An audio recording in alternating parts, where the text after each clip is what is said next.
Bien, estábamos tratando de terminar el capítulo 5 del libro de los Hechos y nos encontrábamos con este episodio, esta situación de Pedro y Juan otra vez ante el concilio, ya un concilio mucho más violento, virulento, y acusados de no haber obedecido a la primera exhortación de la primera vez que comparecieron al concilio, donde se les prohibió a predicar en el nombre del Señor.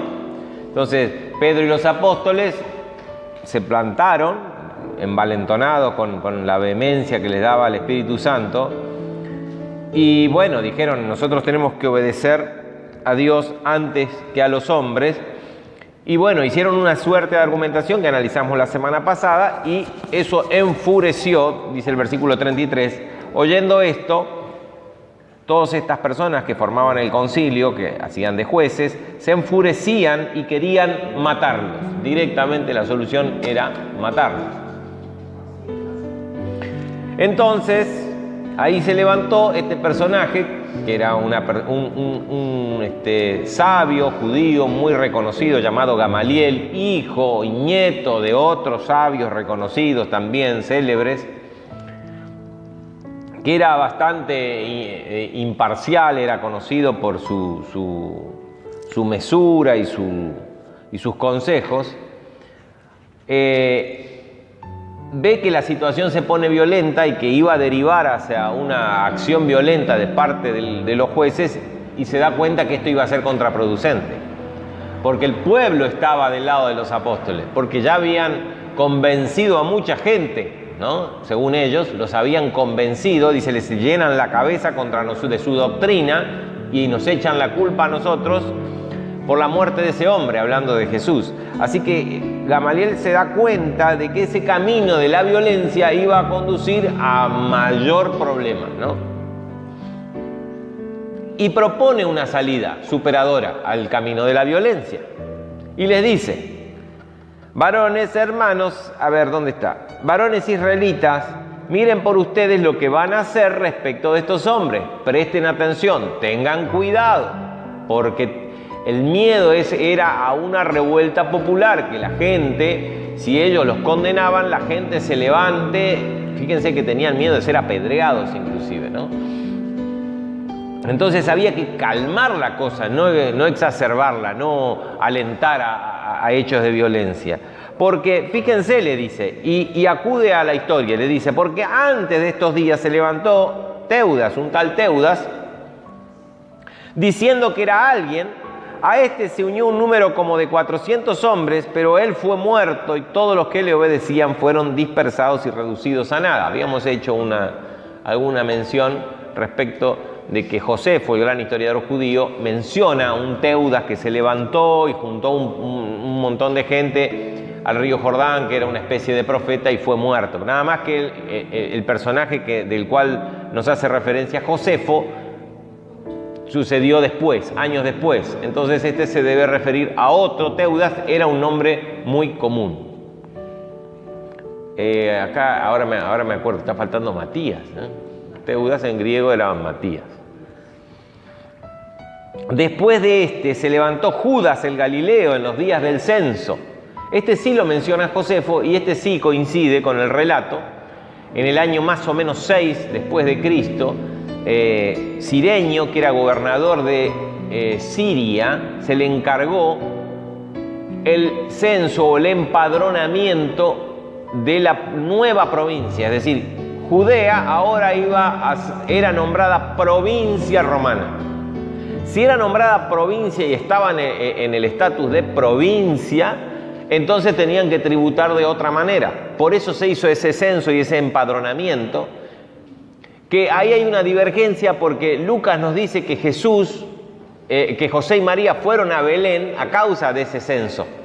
Y Mateo nos dice que el nacimiento de Jesús tuvo que ver en los días de Herodes el Grande, que fue 9 años antes del censo. Entonces hay una diferencia, pero también no se pudo arreglar del todo esos 9 años entre el relato de Lucas y Mateo, aunque estamos viendo Hechos, pero lo menciono nada más.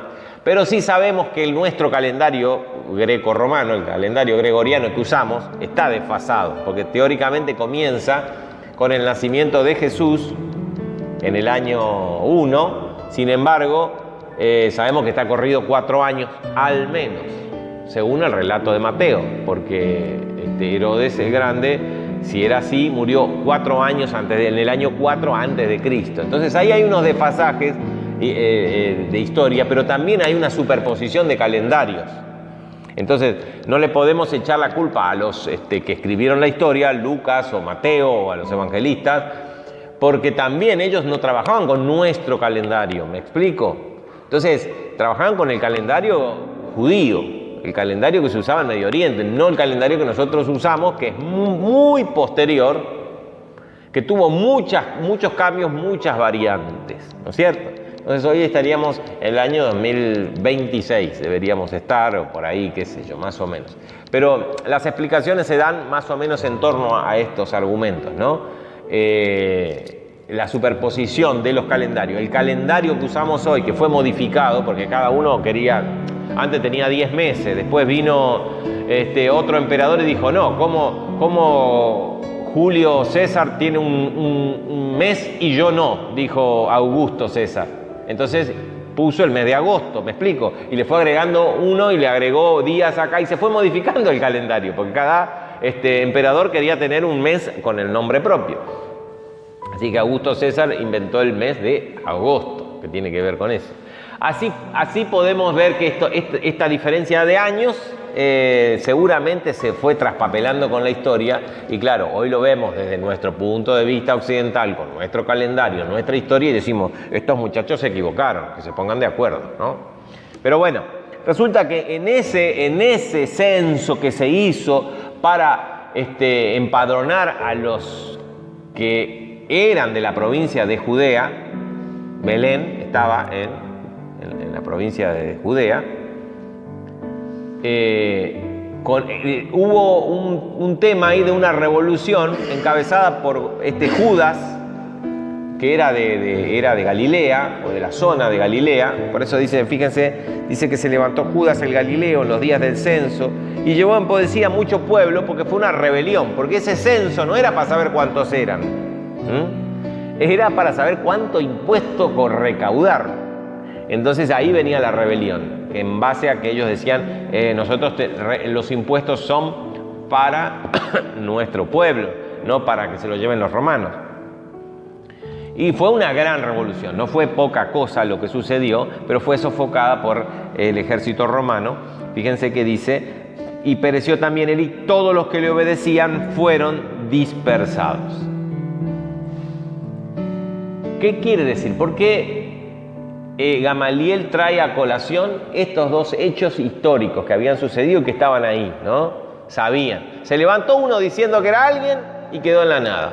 Después se levantó otro diciendo que era alguien que venía en nombre de no sé quién, profeta o lo que sea, representaba a Dios y a los intereses del pueblo, y fueron dispersados y quedó en la nada. Entonces, después de y ahora os digo, apártense de estos hombres y déjenlos, porque si este consejo o esta obra es de los hombres, se desvanecerá. Mas si es de Dios, no la podréis destruir, no seáis tal vez hallados luchando contra Dios.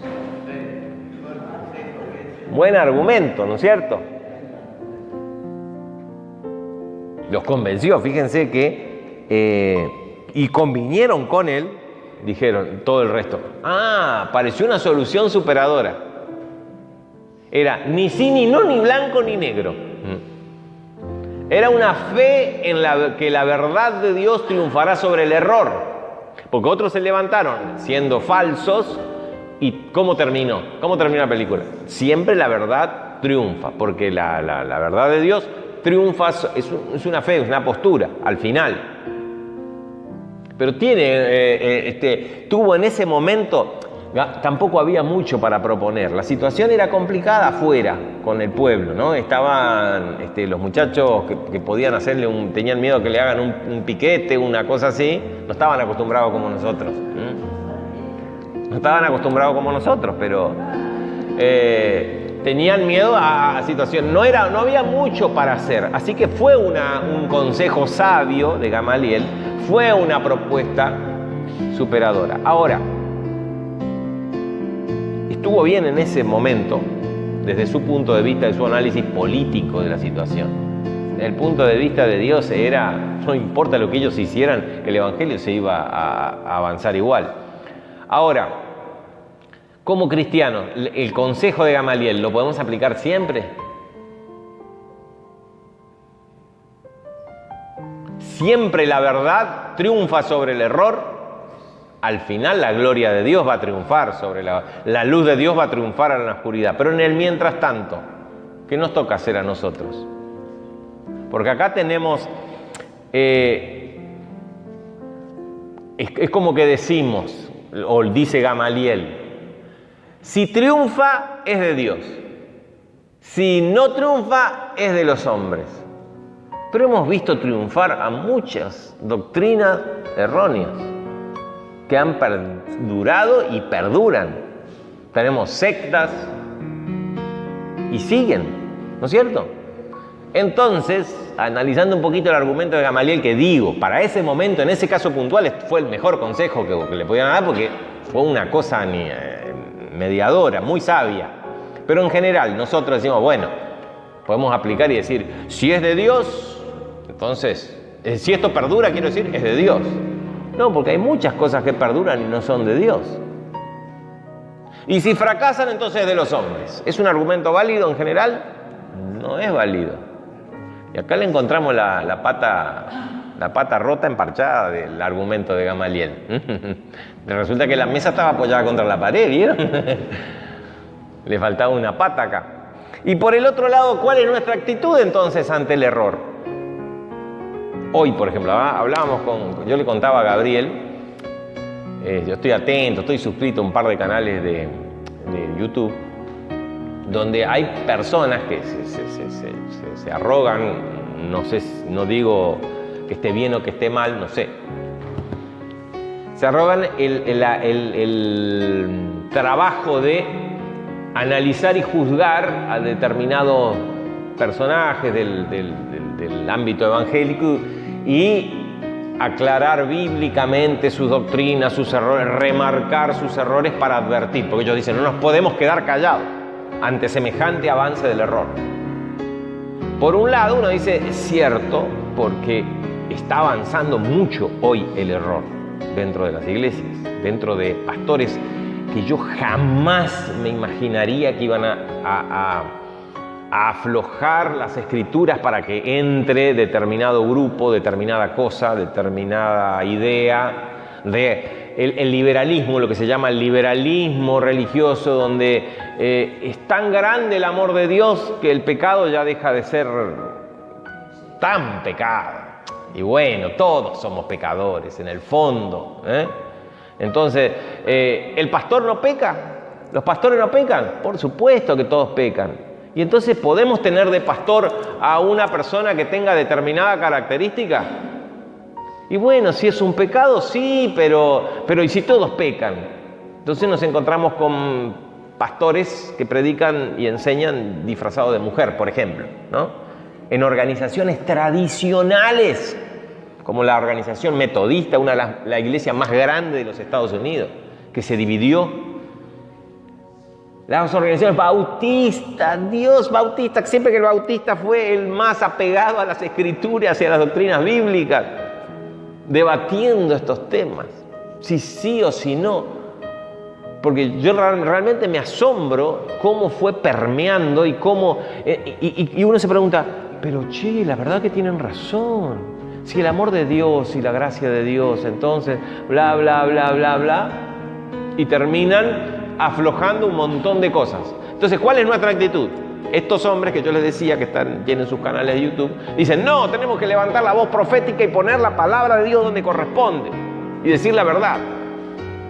Pero a la vez hay algo que no me termina de cerrar, porque termina dividiendo, porque a mí no me interesa lo que pase entre este tipo, que habla, que puede ser muy bien, que trae la teología correcta, bla, bla, bla, y el otro que tiene el error o la confusión. A mí lo que me molesta después son los mensajes de abajo, ¿vieron los comentarios? La confusión en el pueblo de Dios. Eso es lo que me aflige. Y ahí es donde veo la obra del diablo. Más que en los líderes, ¿no? Que hablan, que pueden estar de acuerdo, que después el líder cambió tal vez, después Dios lo iluminó y se dio cuenta del error y volvió, van y vienen, ¿no? El problema es la confusión en el pueblo de Dios. Entonces, digo, ¿de qué manera es exponer esta actitud? Porque podemos decir, si la verdad va a triunfar, entonces no hacemos nada. Vemos a ver qué pasa. Si es de Dios, si no es de Dios, va a terminar, dijo Gamaliel. Y uno ve que no termina, que va creciendo. Y uno tiene la reserva de la verdad, uno. Acá está la reserva de la verdad. Bueno, todos dicen que la tienen, porque todos usan la misma Biblia, ¿no? Entonces, ¿qué actitud tomar? Y bueno, uno tiene que ponerse, conocer, por eso estudiamos la palabra, porque uno tiene que tener una postura respecto a determinadas cosas, una postura bíblica, una postura sensata, donde no se fuerce la Biblia, donde la Biblia hable por sí sola. Más allá de posturas teológicas, siempre hago esta diferencia entre la teología y la exégesis correcta, la exégesis bíblica, o sea, la interpretación bíblica. A veces el problema está justamente en querer armar estructuras teológicas que tenemos que forzar ciertas cosas para que entren en nuestra manera de pensar e interpretar.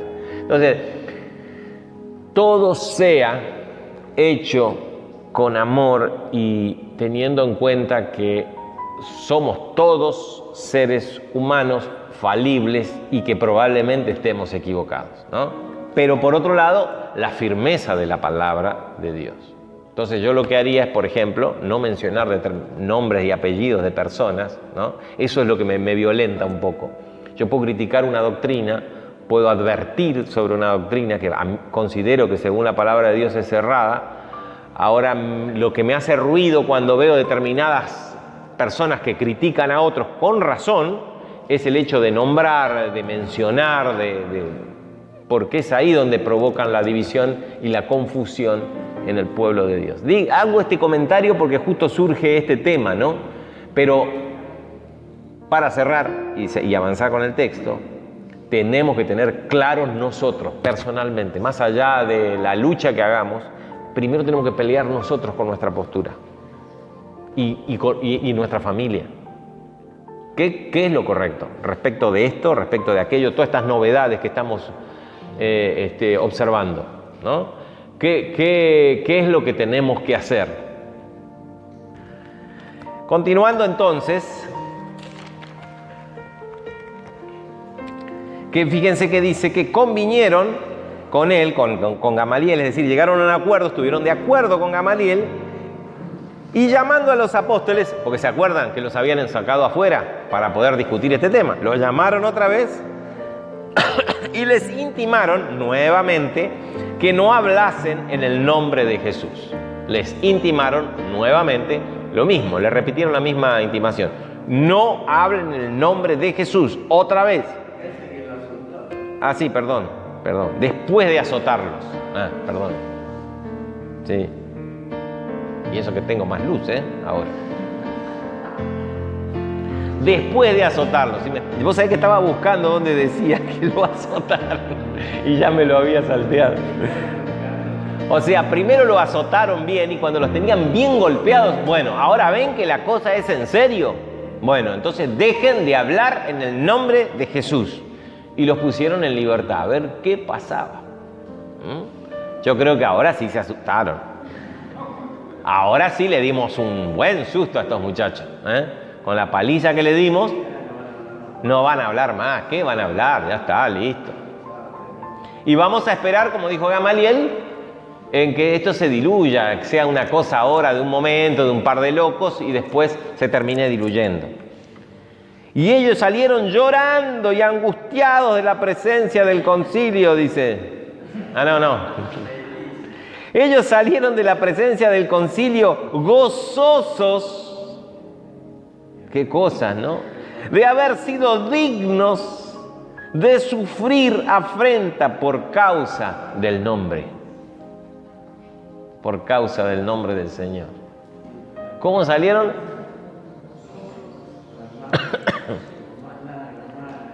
Con la dignidad de la indignidad, la indignidad de la deshonra. Qué cosa rara, ¿no? A ver, otra vez dice, y ellos después de ser azotados y después de ser amenazados, salieron gozosos porque tuvieron el privilegio de haber sufrido por el nombre de Cristo. No que sufrieron por otra cosa, sufrieron directamente por el nombre de Cristo, por predicar el Evangelio. ¿Qué les viene a la cabeza? Lo primero que les viene así cuando leen esto.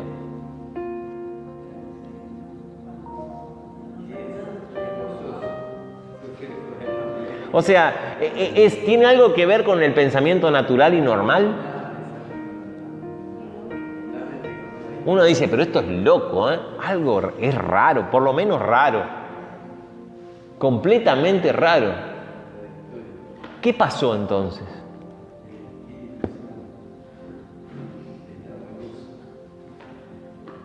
No parece el Pedro que estaba en esa misma zona, pero la noche de la muerte de Jesús, del juicio de Jesús, ¿no? No parece ese Pedro que estaba todo asustado, apenas le preguntaron, le dijeron, me parece que vos estabas con él. Me parece, ni siquiera él. Ahora los castigaron, los recontra amenazaron y los tipos salieron gozosos porque fueron castigados.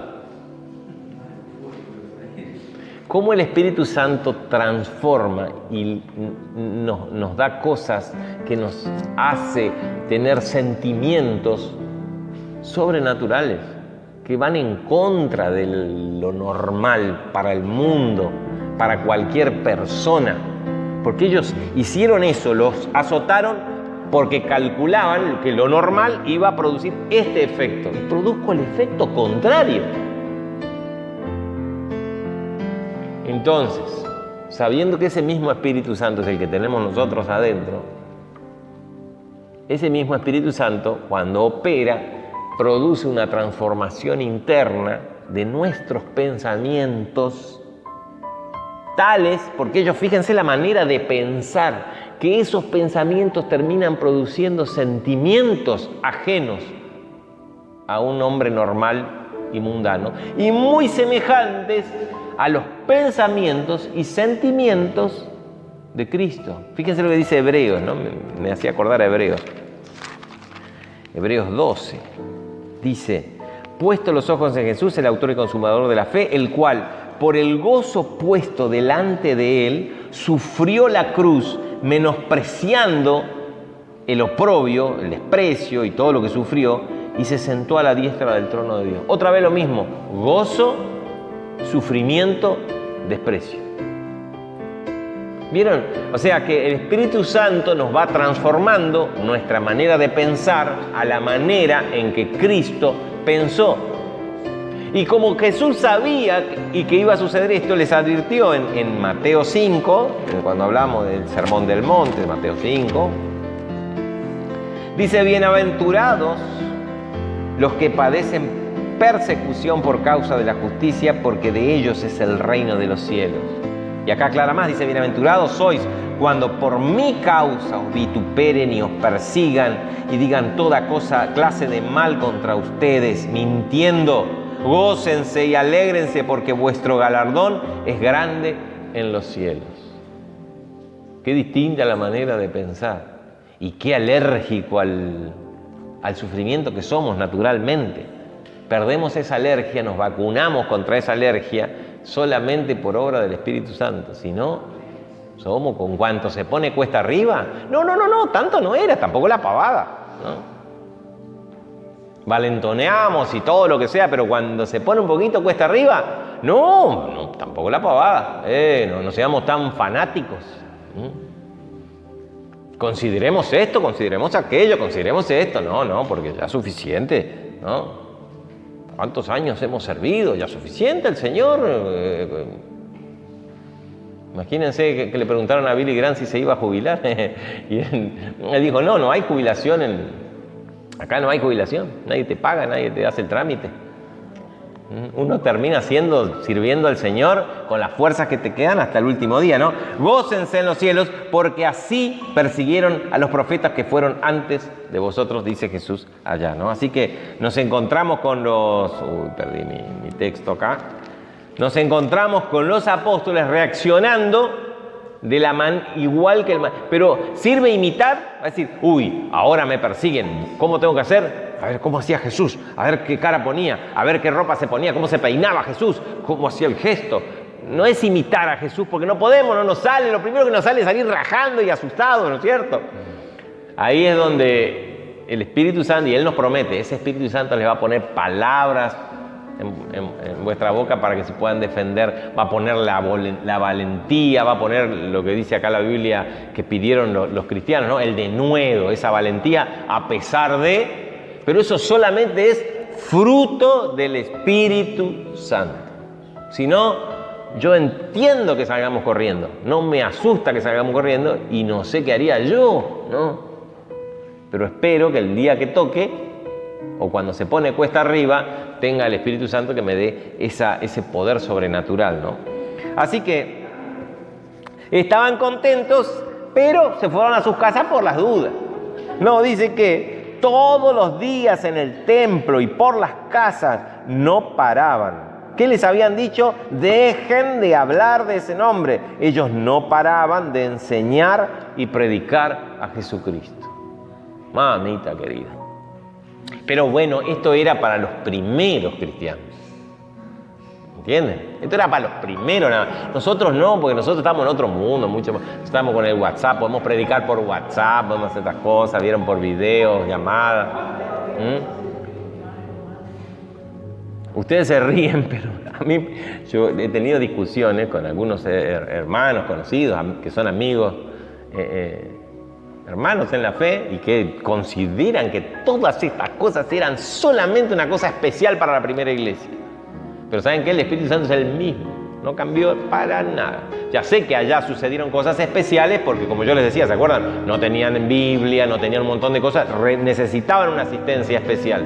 Pero después vamos a ver cómo el Espíritu Santo siguió trabajando, y podemos verlo en la historia de la iglesia, con el Espíritu Santo de distintas maneras, siguió trabajando de la misma forma, porque es la misma esencia, con el mismo objetivo. Bien, así que a pesar de todo, siguieron predicando. Nos toca ver ahora, y vamos a comenzar con el capítulo 6.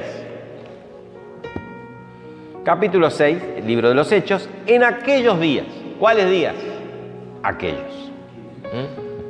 Muy gráfico. O sea, nos está diciendo que en esa misma época, donde sucedían todas estas cosas maravillosas, donde teníamos... ¿Se acuerdan que 2 veces Lucas interrumpe el relato externo para contarnos lo que pasaba adentro, cómo se administraban, cómo la gente daba? Apareció Ananías y Zafira ahí, que nos arruinó un poquito el cuadro tan romántico que teníamos de la iglesia, lo humanizó al cuadro, ¿no? Resulta que había gente en la iglesia, ¿no? Gente que estaba siendo transformada por el Espíritu Santo, pero era gente, igual que hoy.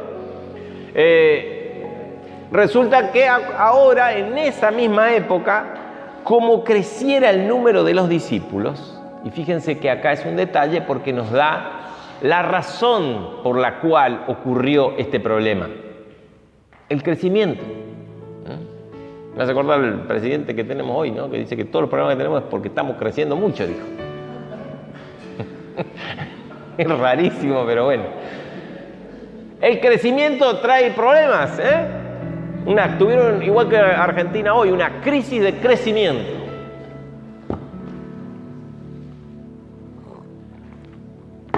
Mucho más gente.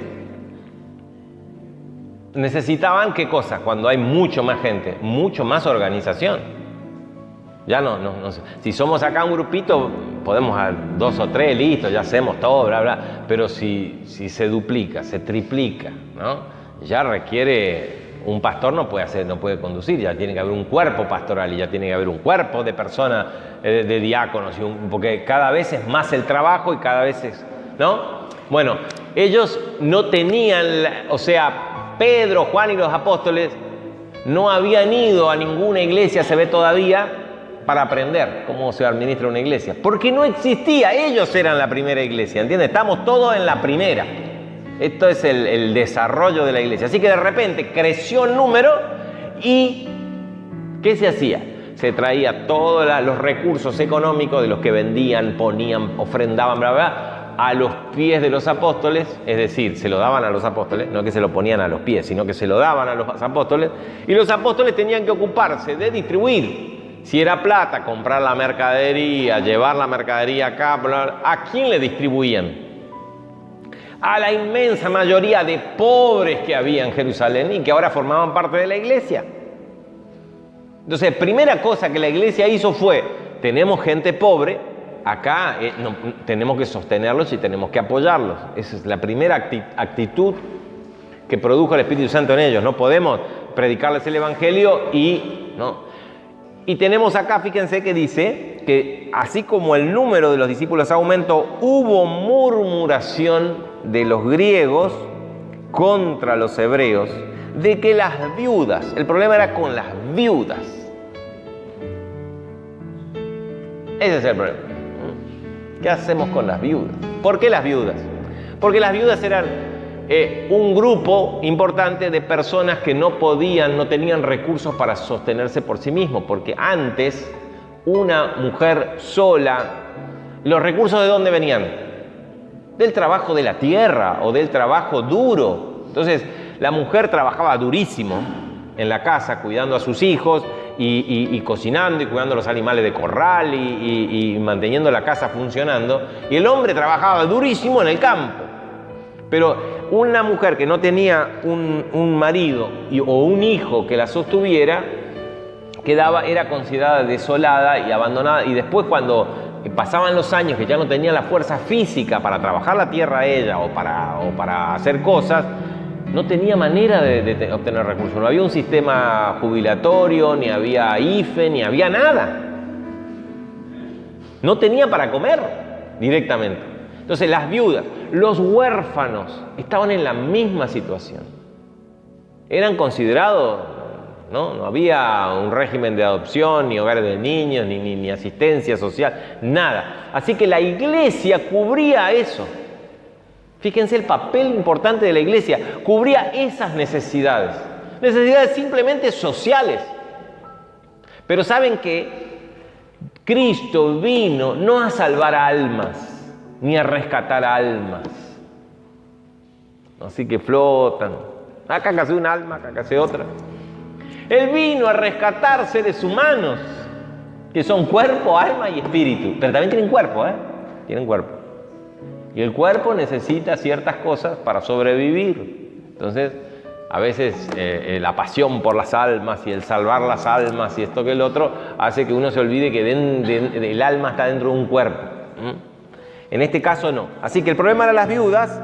Y acá te encontramos con dos grupos que tenemos que diferenciar en la iglesia, que no eran grupos que estaban en la iglesia, sino que eran grupos que estaban dentro de la cultura judía. Y para entender esto tenemos que pensar como pensaba el judío, que era una manera muy nacionalista de ver todo, porque ellos se consideraban el único pueblo elegido por Dios. Eran el pueblo de Dios.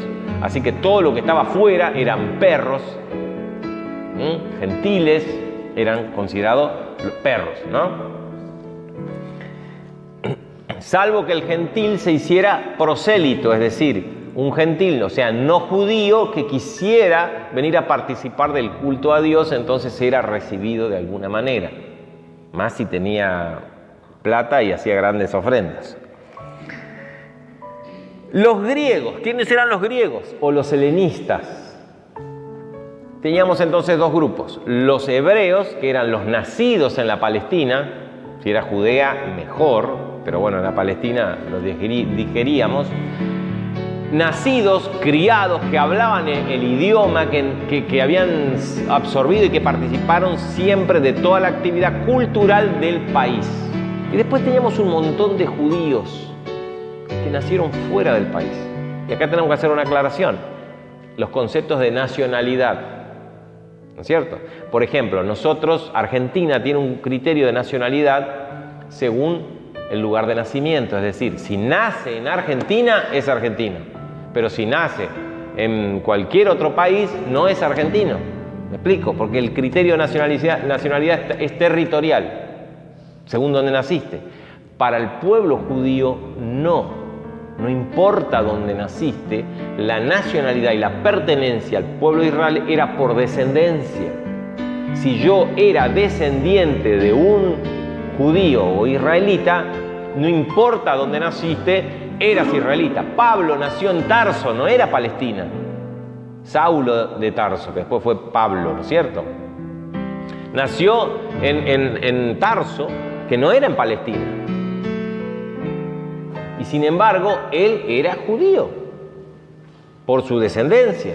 ¿Me explico? Entonces la nacionalidad es sanguínea, no territorial, sino es sanguínea. Vínculo de sangre. Eso es lo que determinaba. Para el judío es así. Entonces, todo aquel que había nacido en Egipto, en Roma, en Asia Menor, en Siria, no sé dónde. ¿Se acuerdan cuando vino el Espíritu Santo? Que estaban ahí gente de un montón de países que hablaban distintas lenguas.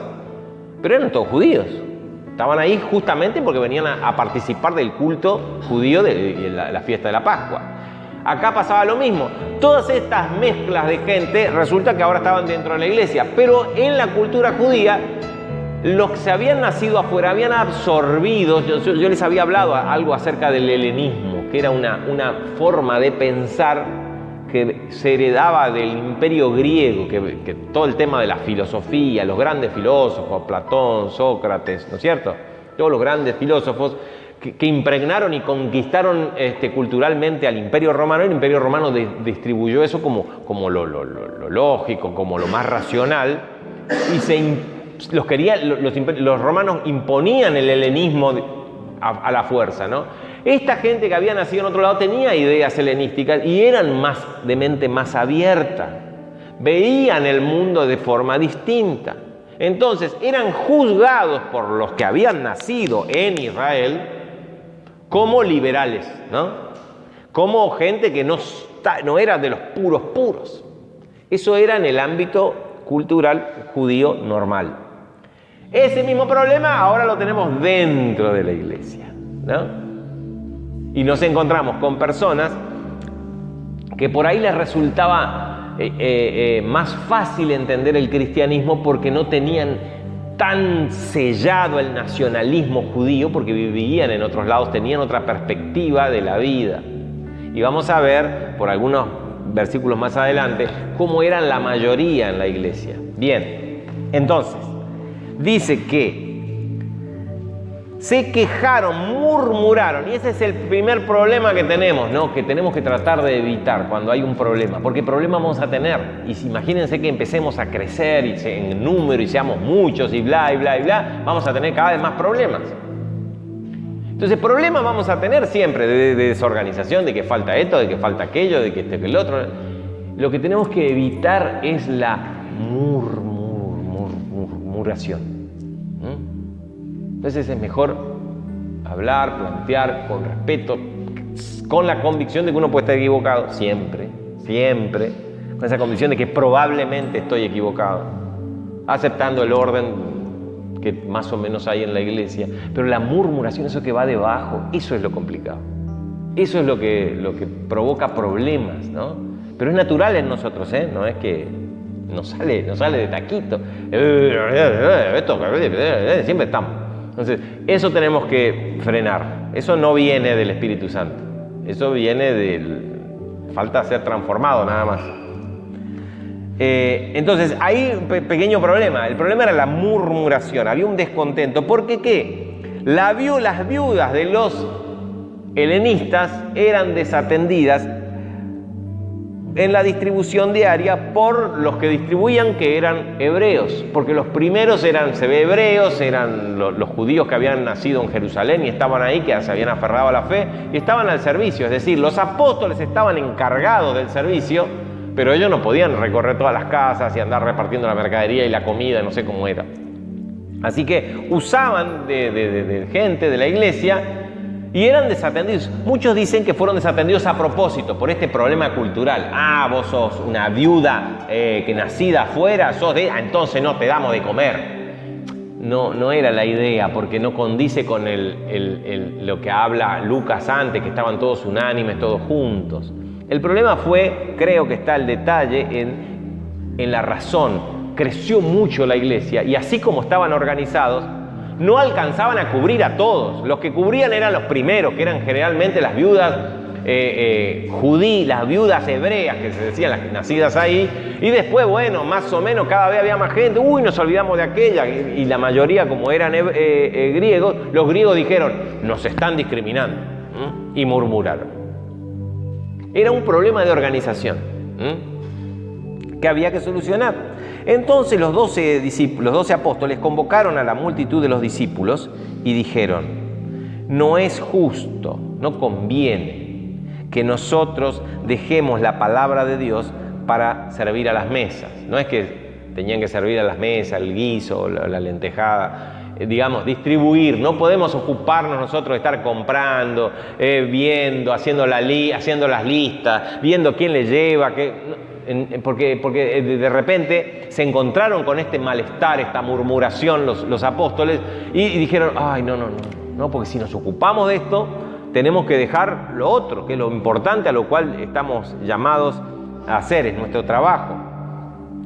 Busquen pues. Fíjense, y acá quiero que observen cómo es la organización natural de la iglesia al principio. Quedan 4 minutos, así que vamos rápido. La organización natural de la iglesia al principio. Acá no había modelos. Acá, a ver cómo hace la otra iglesia, cómo se arregla tal. Mira, tú tienes una iglesia grande, ¿cómo se organizan en esto? ¿Cómo hacen? No había de dónde copiar, ¿saben? Acá era lo primero. Acá sí que valía la sabiduría que te daba el Espíritu Santo. No había de dónde copiar. Así que dice, busquen pues, no dice los apóstoles, a ver, este se va a encargar. No, busquen ustedes. A ver, ustedes busquen. ¿A quiénes les dice busquen ustedes? A la multitud de los discípulos. Ahí quiénes estaban, los griegos y los hebreos. Que no es que estaban peleados entre sí, no es que estaban peleados. Había cierto desacuerdo y cierta molestia y ya ciertas interpretaciones de ciertas cosas porque estaban desorganizados, simplemente. Bien, busquen de entre ustedes a 7 varones que tenían que tener estas características. Buen testimonio. ¿Entre quiénes? Entre la iglesia y afuera. Llenos del Espíritu Santo, porque necesitaban tener sabiduría para estar entre tanta gente y administrar cosas, y que vos me diste, que vos no me diste, o siempre me das menos porque al otro le diste 2 porotos más, y a mí me diste puro hueso y el otro pura grasa, y hacía falta el Espíritu Santo. Y llenos de sabiduría, a quienes encarguemos este trabajo. Fíjense que en todo el relato, el título de la Reina Valera 60 dice elección de los 7 diáconos, pero en ningún momento utiliza la palabra diácono acá, ¿no? Utiliza un derivado que habla de servicio, que es más o menos esa la idea. El diaconado es un servicio. Busquen ustedes y nosotros, dicen los apóstoles, persistiremos ¿en qué? En la oración y en el ministerio de la palabra. ¡Ah, qué vivo el tipo! ¿De qué trabajan los apóstoles? Oran. Leen y predican la palabra e investigan. ¿Qué palabra leían ellos, los apóstoles? ¿El Apocalipsis? No, el Antiguo Testamento, lo que tenían. Investigaban ahí y ellos mismos iban desarrollando la doctrina que después escribieron en sus cabezas, ¿no? Iban recordando las palabras de Jesús que después quedaron registradas en los evangelios y iban generando la doctrina inspirados por el mismo Espíritu Santo. Eso requería trabajo, requería sentarse a ver las profecías, a ver esto, a ver la historia de Israel, empezar a encontrar. El Espíritu Santo les revelaba mirá, esto era símbolo de acá, y después lo vemos escrito, y para nosotros, mirá qué gran cosa, mirá qué maravilla. Pero en ese momento, vuelvo a repetir, no había de dónde copiar, ni había libros de comentarios, ¿saben? No estaba Schroeder y Bonnet, que es mi libro de cabecera. No había nacido, y eso que el libro de 1900, 1800. No estaban los franceses esto, ¿no? Así que ellos se ocupaban de orar y de la palabra, y después de predicar, porque predicaban todo el tiempo, y todos los días dice que iban al templo a predicar. Y nosotros tenemos que cocinar, tenemos que preparar las cosas, ir a comprar, llevarle a esta hermana, que es mamita querida. Nosotros que vivo, y los apóstoles ¿qué hacen? Nada. Hablan y... ¿Vieron? Las valoraciones que tenemos nosotros son muy distintas a las valoraciones en el reino de Dios de los trabajos y de los servicios, ¿no? Pero fíjense, todos requerían las mismas condiciones. Buen testimonio hacia adentro, buen testimonio hacia afuera, llenos del Espíritu Santo y llenos de sabiduría, que no es lo mismo que conocimiento. No es lo mismo que conocimiento, sabiduría. Sabiduría es el conocimiento experimentado por el propio cuero. El conocimiento experimentado en el propio cuero, te da esa sabiduría. Y el Espíritu Santo te da una sabiduría en ese momento, una sabiduría tremenda en situaciones dramáticas como la que tuvieron que pasar frente al concilio, ¿no es cierto? Y tenemos que terminar acá porque ya van los 45 minutos. Así que nos quedamos, pero fíjense, yo quiero que analicen y vean, vuelvan a leer este primer pasaje del capítulo 6 y observen esto, cómo se fue formando la iglesia sin modelos que copiar, sin mapas, sin GPS, sin libros, sin nada. Cómo vemos el Espíritu Santo como formando un bebé, ¿no es cierto? Como en el desarrollo. Y comparado con lo que hoy tenemos en la iglesia, cuántas cosas facilitadas tenemos, ¿no? Cuánta comida ya que está bien diluida, bien fácil para tragar, ¿no? Que tenemos que dar gracias y que tenemos que aprovechar que está así. Porque tenemos la palabra, tenemos comentarios, tenemos experiencia, historias de que cada vez que se hizo así fracasó, entonces mejor hacer así, ¿no? Y por supuesto tenemos ese mismo Espíritu Santo que nos transforma y nos llena de los pensamientos de Cristo y nos va transformando cada vez a su semejanza sin que tengamos que estar copiando nada, simplemente dejarnos hacer. Amén. Ahora.